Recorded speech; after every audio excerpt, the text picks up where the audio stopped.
c'est comme la ministre a dit que le président recevrait les partis politiques le 7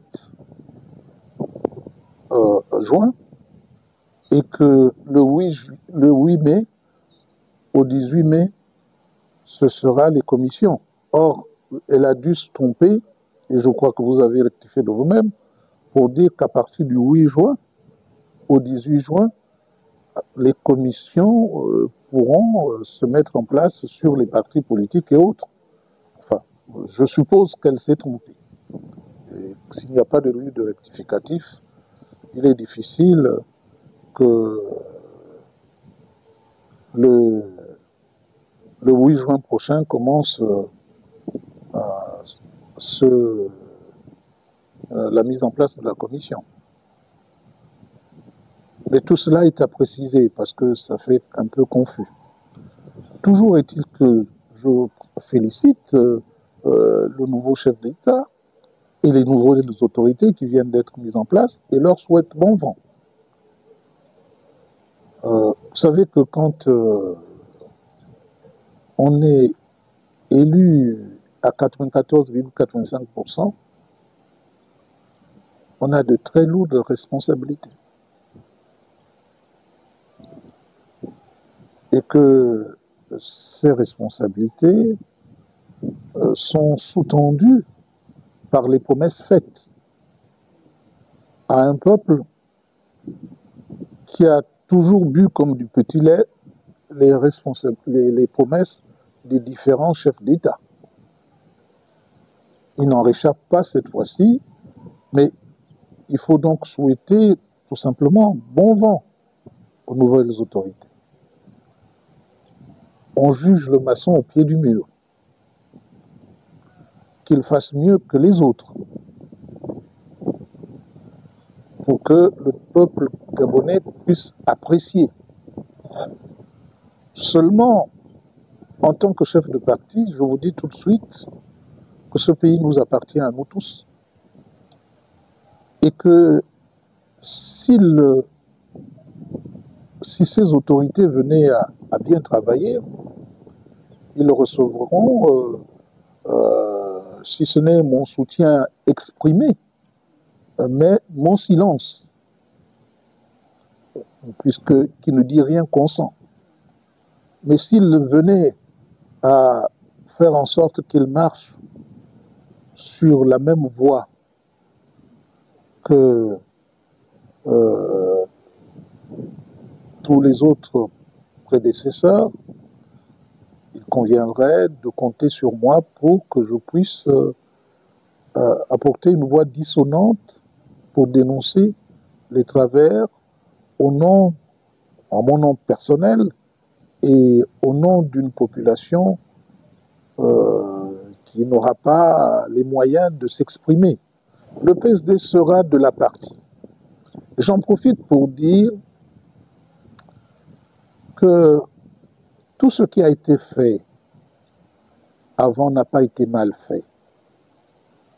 Gardons-nous de jeter le bébé avec l'eau du bain. Pourquoi je le dis? J'ai entendu la ministre, l'ancienne ministre des Réformes, nous dire que on va commettre une commission pour les découpages, pour revoir les découpages, que ce qui aurait dû être fait par la transition, et que on va réfléchir sur les partis politiques. Je sais que je ne serai pas écouté, je ne serai pas entendu, mais nous nous sommes battus pour asseoir la démocratie dans notre pays. Et que je persiste et signe pour dire que ça s'effiloche. Parce que nous avons obtenu de ne jamais faire les découpages à l'occasion dans l'année qui précède les élections. Donc on ne peut pas se réjouir de l'idée que tout ça a été balayé. On peut maintenant faire ce qu'on veut. À 6 mois des élections, on procède au découpage. C'est pour nous qui avons pensé que c'était une avancée, pour que ceux qui gouvernent ne puissent pas manipuler le corps électoral et manipuler le découpage électoral, parce qu'il faut d'abord partir. Quand je vois une province comme celle de Wellington, il y a des villages qui sont des villes, à comparer avec certaines provinces où des villes sont rien moins que des villages, parfois squelettiques, qui portent le nom de chef-lieu de département. Donc, j'aurais pu penser que par sagesse, la nouvelle équipe allait prendre le temps de réfléchir à tout ça avant de procéder à de nouveaux découpages. D'abord, découpage administratif. Quelles sont les villes qui méritent d'être encore appelées villes? Quels sont les villages qui méritent de devenir des villes? Refaire un découpage, prendre le temps. Et en sachant que pour cette année, c'est cuit, ce n'est plus possible. Il faut prendre le temps de refaire tout cela. Peut-être que la décision qui a été prise de donner 2 députés pour l'extérieur, ça vient se rajouter au nombre existant. Mais faut-il vraiment que nous ayons autant de députés pour 2 millions d'habitants? Là est toute la question, mais cette question ne peut pas être posée maintenant. Parce que l'élection a lieu le 27 septembre. C'est l'année de l'élection. Dans l'année de l'élection, on ne peut pas se permettre de manipulation. Il faut donc attendre dans 5 ans. Mais 5 ans se préparent maintenant. La réflexion peut commencer, mais pas forcément dans ce laps de temps. La décentralisation est un système de gouvernance.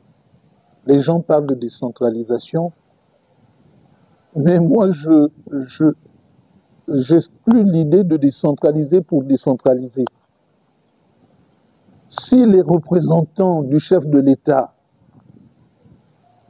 ne reçoivent pas des moyens du chef de l'État pour représenter le chef de l'État auprès des populations qui l'ont élu, la décentralisation ne sert absolument à rien.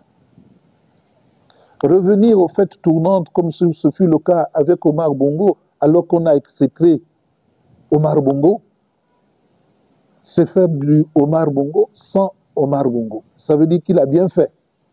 Mais moi, j'estime que on peut améliorer cela. Effectivement, le chef de l'État peut décider que, au lieu que les fêtes aient lieu à Libreville, ça va se faire dans chaque province, mais dans le cadre de la provincialisation, tous les ans, les provinces reçoivent les mêmes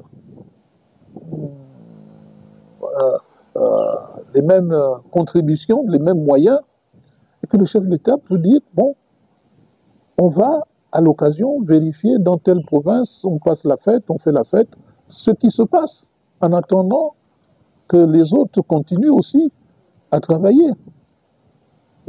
Mais si c'est pour faire comme on faisait à l'époque du président Bongo, on donne 25 milliards pour moins de 6 mois pour faire le travail et bâcler le travail et provoquer des détournements, ça ne sert absolument à rien. Je prends un exemple. Le palais présidentiel de Mouila, en lui-même, la première fois, a coûté 11 milliards. La deuxième fois, on a mis pour construire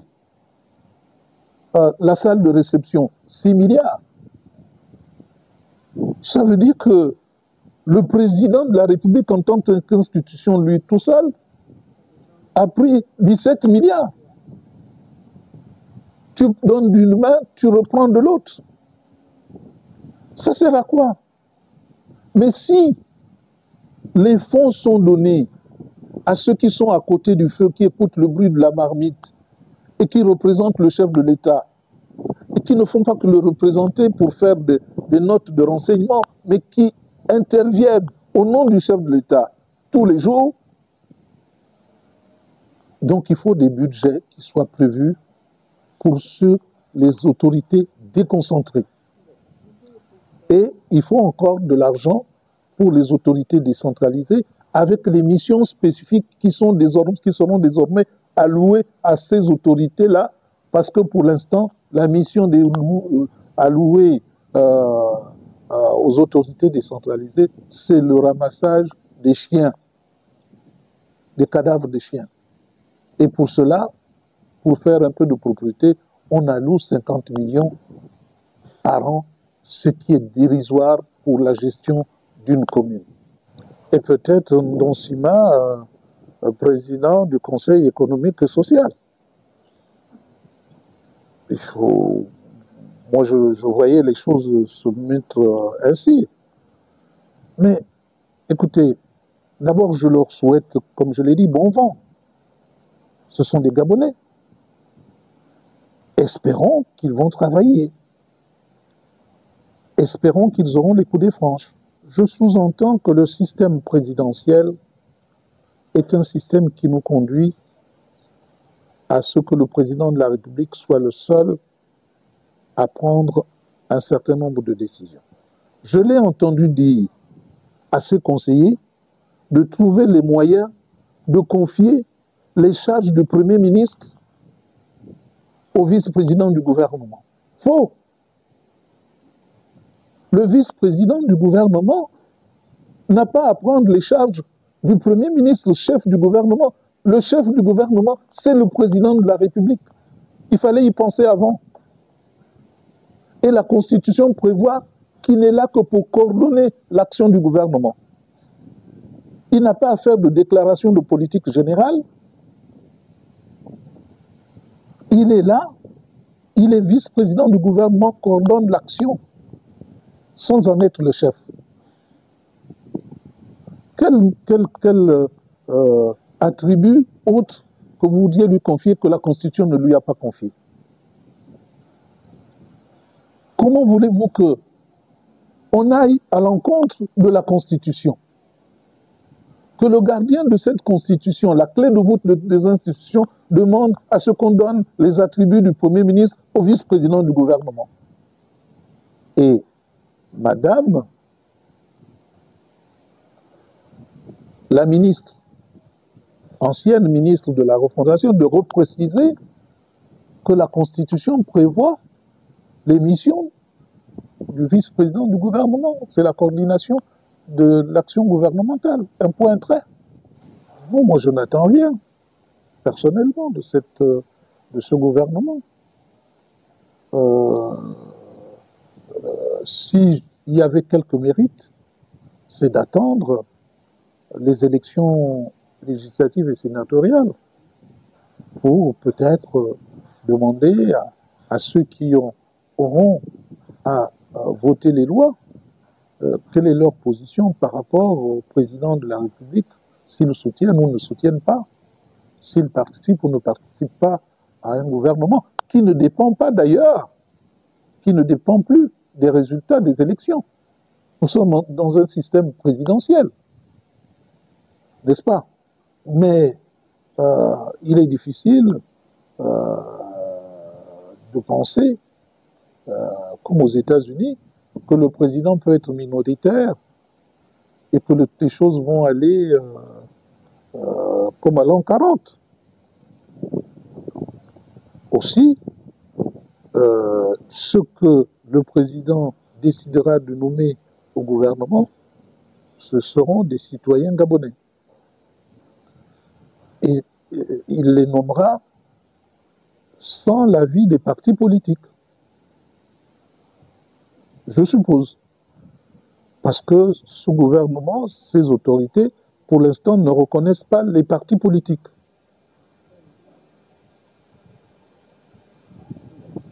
Quand il y aura des élections, s'il doit consulter les partis politiques, il consultera les partis politiques qui seront présents à l'Assemblée nationale, au Sénat, s'il a envie de les consulter. Et c'est à ce moment-là qu'il peut y avoir des prétentions ou il peut ne pas y avoir de prétentions. Mais toujours est-il que il est libre de composer son gouvernement comme il l'entend. Et personnellement, je n'ai rien à dire à la composition de son gouvernement. Je n'attends rien, donc je n'ai rien à dire, surtout pas même qui que ce soit, même s'il y a de mauvais casting, ce n'est pas mon problème.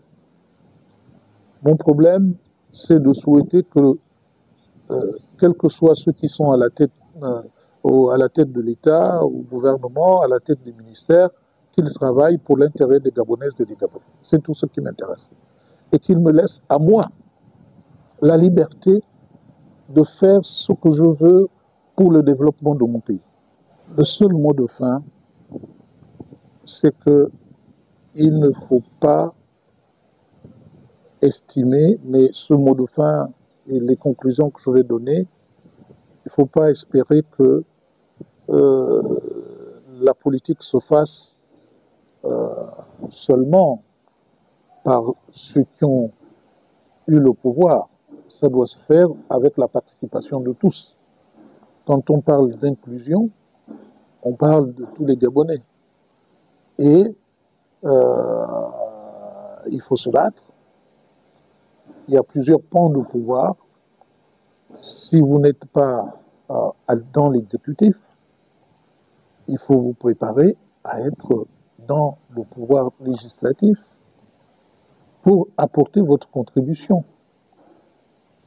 au développement du pays. On dit souvent chez nous que la rivière est allée sinueuse parce qu'elle est allée seule. Vous ne pouvez pas charger dans une seule barque, tout va bien. Si cette barque se renverse, vous perdez tout. C'est comme si vous laissez une seule personne, l'exécutif, tout gérer, et après vous aurez que les yeux pour pleurer. Donc il faut des contre-pouvoirs. Et moi, je m'inscris dans un contre-pouvoir en recherchant de bons candidats. C'est ce que j'ai commencé à faire pour que, si je dispose de suffisamment de moyens, je puisse financer cela, afin qu'à l'Assemblée nationale, ils ne s'inscrivent pas forcément dans l'opposition, mais dans la construction d'un État de droit pour l'intérêt du peuple gabonais tout entier.